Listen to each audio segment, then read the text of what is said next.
pencernaan pada tubuh manusia berfungsi untuk menghancurkan makanan yang masuk ke dalam tubuh manusia dan juga mengambil sari-sari makanan yang diperoleh dari makanan yang kita makan dan selanjutnya akan dijadikan energi untuk kita beraktivitas.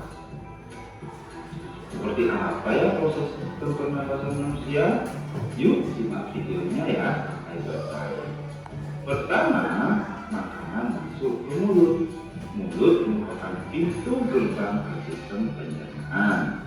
Sistem ini berfungsi memecah makanan menjadi beberapa bagian dengan tujuan mempermudah proses pencernaan.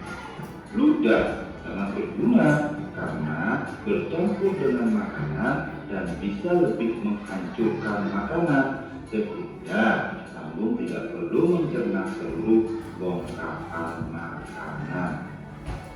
Setelah dari mulut, makanan kita menuju kerongkongan. Kerongkongan adalah suatu saluran seperti tabung sepanjang 20 cm yang menghubungkan antara rongga mulut dengan lambung.